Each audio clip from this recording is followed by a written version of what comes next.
Hey Barry, let's check out this Weapies song. We are Capo's 6th fret. Definitely encourage you to certainly watch the how to hold the guitar video and try to weave into your process, even now that you're working on a song you're familiar with and you've played a little bit. Just checking both sides, making sure everything's all good. That split second will become less and less significant until you don't even have to process it consciously anymore. Onward. So, we got this thing that we're doing with our two weakest fingers in all the chords in the song. We just pin those there. It's an interesting song to start with. The first chord, G, is in a lot of songs, and there's plenty of songs like this. And I'll talk about what chords these are derivative of also. But hey, before we get too excited, we're doing an easier version of this. Left-hand wise, I'm going from G, and then I'm just backing the bass note up, 1 fret with my first finger. Then we got this C, which is the same exact shape as G, and then we end up at a version of D. And we're doing a rather easy guitar version of it. There's more nuance, but yeah, we're going.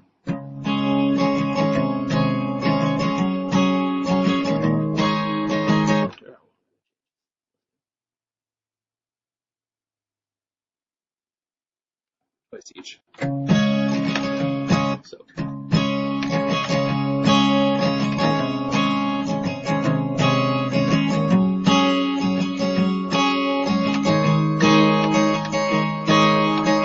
That's our easy guitar version of it. Down, down, up, rather down, down, up, down, up, down, down, up, down, up. Cool. And again, throw it.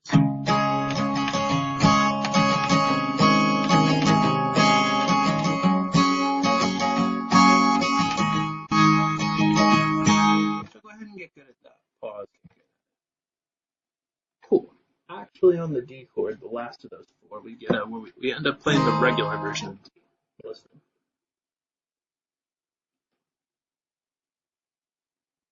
Yeah. So, he goes from to instead of the 3rd fret here, the 2nd fret, and that's the chord D.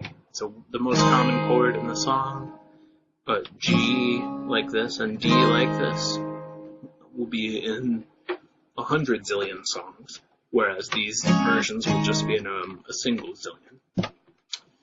No exaggeration, I actually just did the math, LOL, onward. So the very last chord, we're going like this. In the 2nd chord, if you start there, it's not like, here's my new song. What do you think? It sounds horrible, but when you're on your way to something, it sounds fine. But yeah, so we get to the we could just say that's what happens. So, and that won't be like seesaw. Your middle finger would just be sitting there, and you would just be moving your pinky left-hand wise. But I don't know if we went over that during the lesson, but definitely like D, and then this D sus4 we're playing is a version of that. Cool. So there's us. I played it several times.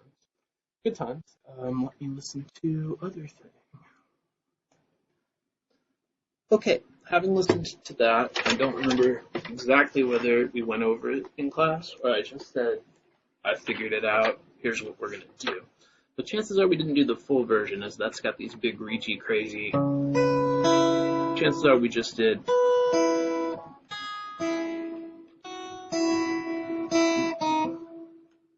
I'm going to assume that's the case, just working on some single notes. So I'm going. So let's just say I'm going back and forth between the 2nd and 1st string. I'm going to be going down, up, down, up, down, up, playing on the far sides of them, not in the little teeny space in between. So little strones, don't anchor here or anything, it's all good. So we're going, there's the 1st grip, the 5th fret, and the 3rd fret, ring finger, 1st finger. Now it's 2nd fret and 3rd fret, as in a D chord. So. That's kind of a big shift where your middle finger replaces your 1st finger, We just pick up our 1st finger. So far that was. We're Capo 2nd fret. Then we go So we got a regular note and then a hammer on, demonstrating why we don't seesaw between notes. But when I'm going, it's going to feel like I'm pushing down 2 fingers, and then I just shift 1 and put the other one back. No seesaw back and forth. And that's a hammer on, where I'm just picking the string once and making the second note just with my left hand.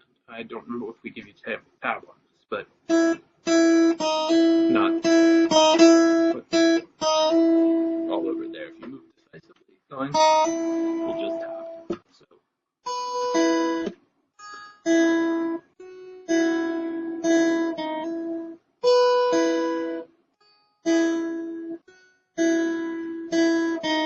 For what it's worth, it goes.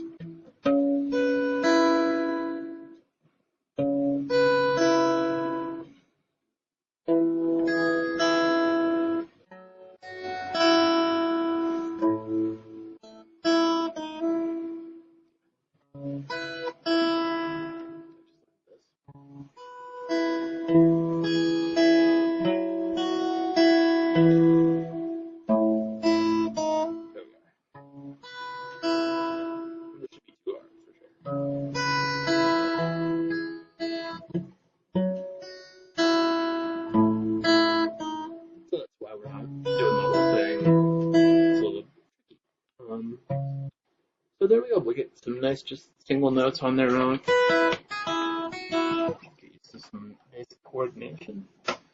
And I hope you had a good practice session. I will see you not this coming, but the following Wednesday at 7 in Berkeley.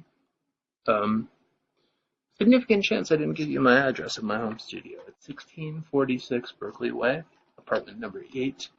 The cross street is McGee. Should I somehow neglect to put that in your email? 1646, number 8.